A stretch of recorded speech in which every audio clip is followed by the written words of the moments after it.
Hey guys, how y'all doing? If you're new to this channel, my name is Celia.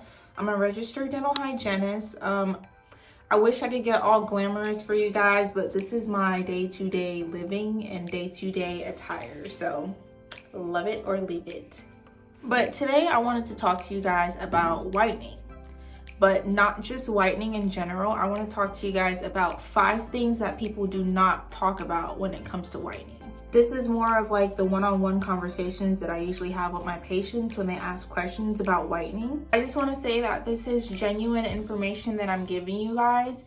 I talk to my patients this way because I care about them and I care about you guys just like my patients. I'm trying to be as informative as I can. I'm not against whitening. I whiten myself. This isn't necessarily a negative video. This is an eye-opener and informative video. I'm just trying to make sure you guys are more aware and that you guys are comfortable with whitening. It's just that I know whitening on a whole different level. Some things that patients don't know. I just want to make sure that patients know what they're getting themselves into when they're whitening and that they know the background knowledge for whitening so they know exactly what they're doing. And I want that to be the same for you guys. But first and foremost, I want to start off by saying what I think is the most important thing.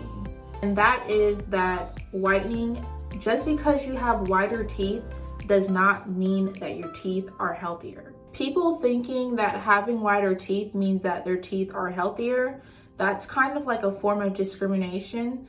That's kind of like saying just because my color skin is this color, that means that I'm healthier.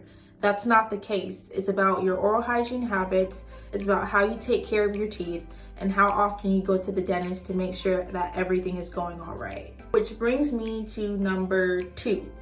The number 2 thing that people do not tell you is that whitening is a cosmetic procedure. Cosmetic, okay? It is not therapeutic. There is research and there's becoming more research about whitening, how the specific agent, hydrogen peroxide, kills bacteria and can help with plaque buildup and not, having it build up as much. But overall, it's more of a cosmetic procedure because like when it comes to insurance, some patients are like, oh, well, I want to do whitening. I think my insurance is going to cover it. Your insurance is not going to cover anything unless you need it or unless it is a preventative, okay? If you have a huge cavity on your tooth, if you need implants, whitening is not going to solve the problem. So the third thing I'm going to talk about is basically, I'm trying to figure out how to say this without putting you guys feelings down. This is the best way I could explain it. So when it comes to whitening, just because you're using a whitening product does not mean that your teeth are going to get whiter. There's so many factors that go into play to determine if your teeth are going to get whiter or not. First factor is where you started off. So your starting shade. A lot of people don't know that this is actually a 4th one, but okay, I'm gonna just put this inside the 3rd one. So you have a starting shade of what your color white teeth is, and then you have your gold shade of what you want to get to. So people that see the best results, like more results, are people that have yellow teeth. People that have started somewhere where they have like little to no results, no signs of whiteness really. It's harder for people whose teeth that are already white or in a white area to get to a whiter shade sometimes.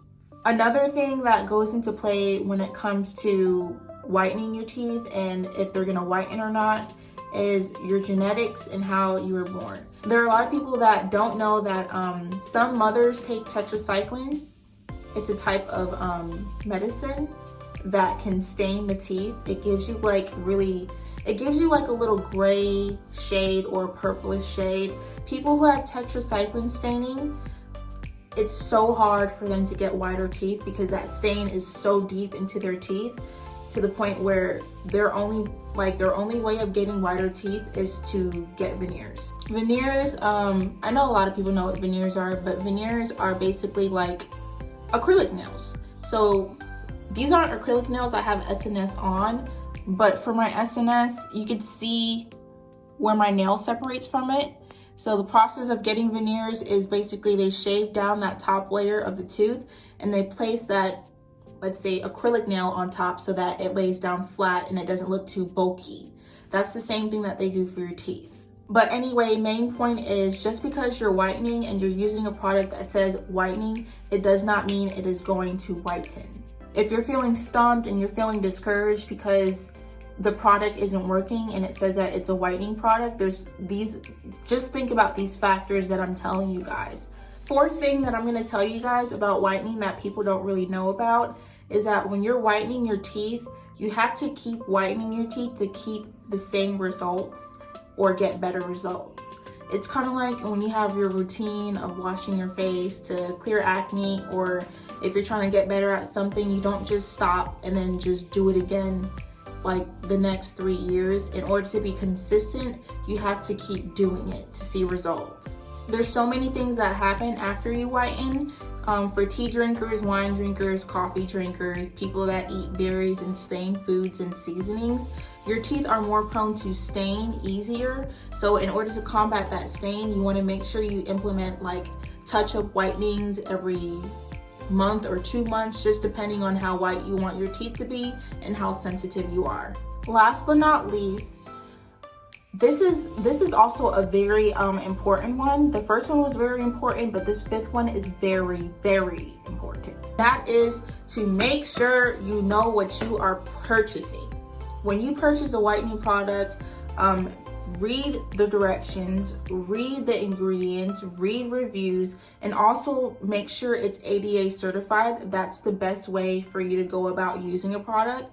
ADA means American Dental Association, and that means it was tested and it was fully approved for patients to actually use it. Which is why if you fall into the hands of a product that's not good at all and it's not approved and safe, you can end up in a more bad situation compared to just a simple chemical burn with a safe product. You could run into allergies like allergic reaction. You could run into poisoning. Just really make sure you're being safe when it comes to choosing the right product for you. And then start off slow.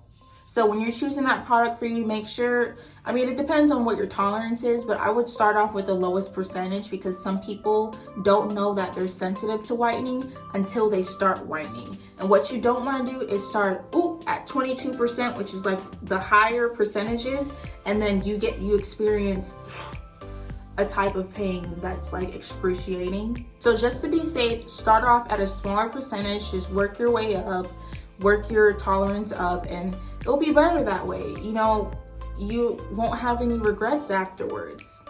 I hope these 5 tips were very helpful for you guys. If you guys have any questions, you guys could comment down below. I'm more than open to answer and talk to you guys.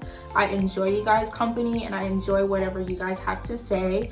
If you want more content, you can look through my page and see whatever suits you best. And just to get notified whenever I post, you can just turn on your notifications. I hope y'all have a blessed day and that you guys love yourself like you're supposed to be loved. Bye.